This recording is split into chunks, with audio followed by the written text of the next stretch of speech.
Hoje a gente vai se aventurar no mundo do espiritismo brasileiro, mais especificamente, a gente vai dar uma olhada no podcast Vinha de Luz da Manhã. A Vinha de Luz da Manhã, que podcast, hein? Tipo, começar o dia com café da alma. Exatamente, é um podcast diário, sabe? Começa às 7 da manhã. Nossa, bem cedinho. É bem cedinho. Apresentadores espíritas kardecistas, né? Eles exploram as mensagens do livro Vinha de Luz. Legal. E qual é a mensagem que a gente vai dissecar hoje? Boa pergunta. A gente separou a mensagem número 16. Ela se chama Tu, Porém. Tu, porém. Já fiquei curioso. É um título bem chamativo, né? E já que a gente tá falando de Vinha de Luz, vale lembrar que esse livro foi psicografado por ninguém menos que Francisco Cândido Zé Viana. É verdade. Um dos maiores nomes do espiritismo brasileiro. Sem dúvida. Dispensa apresentações. E a introdução do livro já manda real, né? Tipo, galera, o evangelho não é só pra ler por cima, não, hein? A gente tem que absorver os ensinamentos e principalmente colocar em prática, né? É isso aí. Tem que ir além da teoria. Tem que botar a mão na massa. E a mensagem Tu, Porém, que foi recebida pelo Espírito Emmanuel, já começa com uma frase do apóstolo Paulo, que é de arrepiar. Tu, porém, falo que convém a sã doutrina. Nossa, que frase forte, né? Já no comecinho da mensagem, a gente já é colocado em alerta sobre a importância das nossas palavras. É verdade. A responsabilidade que elas carregam. A gente precisa ter cuidado com o que a gente fala, né? Com certeza. E essa frase, vinda do apóstolo Paulo e transmitida pelo Emmanuel através da psicografia, ela ganha uma força ainda maior no contexto kardecista, né? Verdade. É como se fosse uma mensagem direta do plano espiritual pra gente. Uau! Nos lembrando da importância de usar as palavras com sabedoria e amor. Porque às vezes a gente fala sem pensar, né? Esquece do impacto que as nossas palavras podem ter nos outros. E na gente mesmo, né? Às vezes a gente é o primeiro a ser atingido. É verdade. E aí o Emmanuel, ele já parte pra descrição daqueles tipos de pessoas, né, que a gente encontra no dia a dia, que, digamos, testam a nossa paciência. Sim. Aqueles que nos provocam, que nos puxam para baixo, que tentam nos levar para o lado negativo. Aquele que te tiram do sério. Isso. É um lembrete de que a gente vai encontrar esses desafios no caminho, né? Esses testes para o nosso cara. É verdade. E ele usa a expressão desditosos, sem o saberem, para se referir a essas pessoas, né? Que por suas próprias ações criam a própria infelicidade. Faz a gente pensar, né? Faz. Naqueles momentos em que a gente age impulsivamente, depois Se arrepende. bate aquele arrependimento. É um ponto bem profundo da mensagem que nos leva a refletir sobre a cegueira espiritual, sabe? Sobre como a falta de conhecimento dos princípios espirituais pode nos levar ao sofrimento. Não é uma questão de culpa, sabe? Mas de entender que as nossas escolhas têm consequências. E que às vezes a gente mesmo cria os nossos próprios problemas. Exatamente. E aí a gente chega naquele momento crucial da mensagem, né? O tu, porém, que o Emmanuel se dirige diretamente ao leitor. Né? Tipo, te chamando para se levar acima dessas dificuldades. Sim. Ele nos convida a alinhar nossa fala, né? Com o Espírito do Cristo. Nossa, que desafio. É um desafio e tanto, né? É muito mais do que ser educado, evitar conflito. É sobre falar com amor e tolerância, mesmo diante da negatividade. É verdade. É um desafio para o nosso ego, né? Com certeza. É um chamado para responder com compaixão, em vez de reagir defensivamente. Exato. É a gente colocar em prática a mensagem do Evangelho. Mas como fazer isso no dia a dia, né? Essa é a questão. Em situações que nos tiram do sério, como agir com o Espírito do Cristo. É a pergunta de $1 milhão, né? E o Emmanuel, ele mostra pra gente que tem uma diferença enorme entre simplesmente agradar os outros, né? E se comunicar com prudência amorosa e com tolerância educativa. Nossa, que frase incrível. A prudência amorosa. Resume bem esse equilíbrio que a gente busca, né? Entre ser verdadeiro e compassivo ao mesmo tempo. Exatamente. E como a gente coloca essa prudência amorosa em prática? Essa é a grande questão, né? Como diferenciar entre o que convém a essa doutrina e o que é simplesmente satisfazer o ego? Difícil, hein?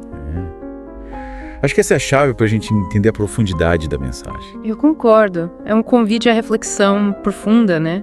Sobre como usar as nossas palavras para construir um mundo mais harmônico, mais amoroso. Com certeza. E aí a mensagem continua. E tem uma parte que, sinceramente, me deixou bem pensativo. Sério? Qual parte? O Emmanuel, ele conclui com alerta né? Aham. Sobre a vigilância em relação às nossas palavras. É.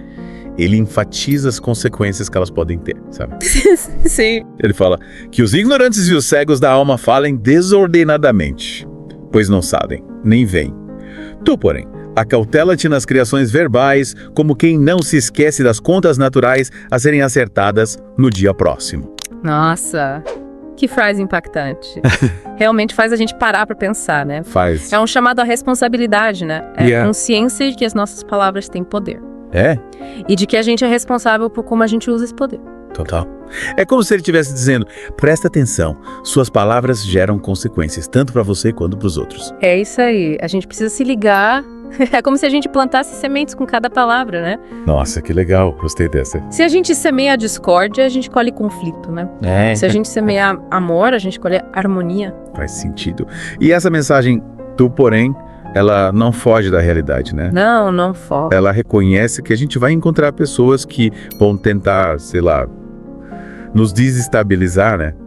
Que talvez nem tenham consciência das consequências, né, espirituais dos seus atos. Sim, é verdade. É uma descrição bem real do dia a dia, né? É. Todo mundo já passou por uma situação em que alguém tentou provocar ou levar pro lado negativo. Ah, com certeza. E seria tão fácil reagir na mesma moeda, né? É. Responder à negatividade com mais negatividade. Mas aí que o Emmanuel, ele lembra, né? Ele lembra Que existe um caminho melhor. o caminho do tu, porém, né? Escolha. Escolher responder com prudência amorosa e com tolerância educativa. É difícil, né? Mas é o caminho. É o ideal, né? É. É o que a gente busca, um lembrete de que a gente sempre tem o poder de escolha, né? De como a gente vai reagir aos desafios. E aí que entra o conceito de sã doutrina, né? Sim. Não é seguir regras cegamente, né? Não! É sobre vivenciar, né? Os princípios espirituais. É isso. Em cada palavra, em cada ação. É viver o evangelho. Não só Maravilha. falar sobre ele. E é aí que mora o desafio, né? É porque falar é fácil, mas agir de acordo com essa doutrina, principalmente quando a gente é provocado, exige um esforço, né? Consciente. É como se fosse um músculo que a gente precisa exercitar, né? Boa analogia. Quanto mais a gente pratica a resposta com amor, com compreensão, Mais forte sim. esse músculo fica. Exatamente. E o mais legal é que a mensagem vai além de evitar conflitos, né? Ela incentiva a gente a usar as palavras pra elevar, pra educar. E aí que entra a tolerância educativa, né? Isso.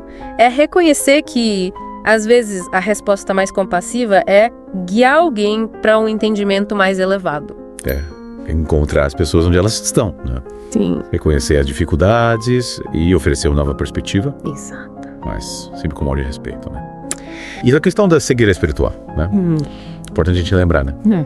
Não é sobre julgar, né? Não, de forma alguma. Aqueles que ainda não compreendem esses princípios. É sobre ter compaixão, né? Pela jornada de cada um. Ao mesmo tempo em que a gente mantém a responsabilidade, né? De seguir o nosso próprio caminho. É como aquele ditado, né? Pessoas feridas ferem pessoas. De verdade? Às vezes as pessoas mais difíceis de lidar são aquelas que mais sofrem. Faz sentido. Isso reforça a importância da gente abordar essas situações com empatia, né? Com compreensão. Reconhecendo que cada um tá lutando suas próprias batalhas. É sobre enxergar a centelha divina em cada indivíduo, né? Sim. Mesmo quando as ações deles dificultam essa percepção. E é aí que reside o verdadeiro poder dessa doutrina, né? É sobre irradiar amor e compaixão mesmo diante da negatividade. Confiando que essas vibrações, né, vão alcançar aqueles que mais precisam. Será a mudança que a gente quer ver no mundo, né? É isso aí. Uma palavra, uma ação, uma interação de cada vez. Uma de cada vez. E aí a gente volta para aquele ponto do poder da comunicação consciente, né? Cada palavra que a gente pronuncia carrega uma energia. E essa energia pode contribuir para a cura do mundo ou para a divisão. Exato. A gente precisa escolher com sabedoria as nossas palavras, falar com intenção e lembrar que até as menores interações, né, podem gerar um efeito cascata. É verdade. E isso se aplica não só às palavras faladas, né? Não só. Mas também à comunicação escrita, às postagens nas redes sociais. E as redes sociais. E até aos nossos pensamentos. Uau. Isso leva a conversa para outro nível. Porque, pensa bem, os nossos pensamentos criam a nossa realidade. Então, se a gente está constantemente alimentando pensamentos negativos, julgando os outros, essa energia vai se manifestar nas nossas interações, mesmo que a gente não perceba. É verdade. É um lembrete importante para a gente estar atento ao nosso diálogo interno também, né? Sim, sim. Que a gente alimenta na nossa mente e vai moldar a nossa expressão externa. Exato. E é aí que práticas como a meditação, a oração, né, podem ser tão úteis. Porque elas permitem a gente aquietar a mente, né? Se conectar com a nossa sabedoria interior. E cultivar um cenário mental mais amoroso, mais compassivo. Tem uma abordagem holística, né? Não é só o que a gente diz, né? Não. Mas quem a gente tá sendo no mundo. É sobre alinhar os nossos pensamentos, as palavras e as ações, né? Com os princípios da sã doutrina. Essa é uma jornada pra vida toda, né? Com certeza. Um processo contínuo de crescimento e evolução. Jornada linda, né? Sobre a gente se tornar a melhor versão de nós mesmos, né? Irradiando amor e luz no mundo que tanto precisa disso. É sobre reconhecer a nossa interconexão, né? A nossa humanidade compartilhada e entender que a forma como a gente trata os outros, em última análise, reflete como a gente trata a gente mesmo. Que bonito. Pra gente finalizar essa parte do nosso mergulho em Tu, porém, eu queria incentivar vocês a refletirem sobre o poder das suas próprias palavras. Como você pode usar sua voz para elevar, para inspirar, para criar mudanças positivas na sua vida e na vida de quem está ao seu redor. Que tipo de legado você quer deixar com as suas palavras? São perguntas que valem a pena a gente ponderar enquanto a gente continua explorando esse mundo fascinante do espiritismo brasileiro. Com certeza. E já que a gente está falando de jornada, vamos voltar a nossa atenção para uma característica bem peculiar do Vinha de Luz da Manhã, né? O horário. Começar o dia com essa reflexão às 7 da manhã é realmente inspirador. Começar o dia com essa reflexão às 7 da manhã é realmente inspirador. Começar o dia com essa reflexão às 7 da manhã é realmente inspirador. É como sintonizar a alma com uma frequência mais elevada logo cedo. É verdade. Imagina, em vez de começar o dia com as notícias, né? Ou com as redes sociais. Você já começa se conectando com mensagens de amor, de compaixão, de sabedoria. É como um antídoto pro caos do mundo moderno. É um antídoto. É como se Vinha de Luz da Manhã oferecesse um café da manhã espiritual, né? Alimentando a alma antes de alimentar o corpo. É uma ótima maneira de começar o dia. E essa escolha do horário, né? Junto com o formato de podcast. Torna a mensagem acessível a qualquer pessoa, a qualquer hora. Verdade. Você pode ouvir durante o café da manhã, no trânsito, enquanto se arruma para o trabalho. É a espiritualidade se adaptando ao ritmo da vida moderna. Exatamente. E o fato de se basearem em Vinha de Luz, né? Psicografado pelo Chico Xavier. Adiciona um toque especial. É como se as mensagens estivessem vivas, né? Transmitindo sabedoria e orientação através do tempo e do espaço. É como se o Chico Xavier continuasse a nos inspirar através dessas mensagens, né? Mesmo após a sua partida. E a escolha de apresentar o conteúdo em português, né? Para um público brasileiro também é muito significativa. Aproxima a mensagem do coração das pessoas, sabe? Sim. Torna ela mais tocante. É como se as mensagens falassem na nossa língua, né?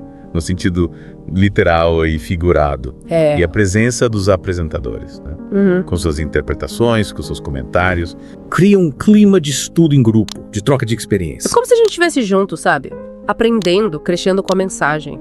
É a comunidade espiritual se formando através do podcast. Que legal.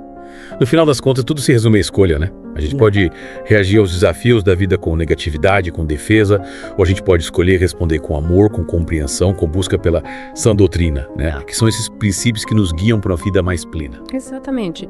É como se a gente tivesse duas estradas, né? Uma que leva ao sofrimento, à escuridão, e a outra que conduz à paz e à luz. Uma mensagem Tu, porém, ela nos convida a trilhar o caminho da luz, o caminho do Espírito do Cristo. E essa jornada, como a gente viu, começa com a consciência das nossas palavras, dos nossos pensamentos, das nossas ações, né? É um convite para a gente ser mais amorosos, mais tolerantes, mais compassivos a cada instante, a cada interação. E seja essa a nossa inspiração a cada novo dia. Que a gente possa, como diz a mensagem, né, nos acautelar nas criações verbais, semeando palavras de amor e colhendo frutos de paz e harmonia. Que a mensagem Tu, porém, continue a ressoar em nossos corações, nos guiando em nossa jornada evolutiva. E que a gente possa, a cada dia, se aproximar um pouco mais do Espírito do Cristo, irradiando luz e amor por onde a gente passar. E você, que nos acompanhou nesse mergulho profundo, como você se sente inspirado a usar suas palavras hoje? Que sementes você deseja plantar? Que essa reflexão continue a ecoar em seus pensamentos e ações. Até a próxima. Até a próxima. Você gostou do vídeo? Sua opinião é muito importante. Você pode comentar agora? Curta o vídeo, É de graça e nos apoia a chegar a mais pessoas. E que tal encaminhar esse vídeo para sua tia, seu pai, seus amigos, no WhatsApp agora?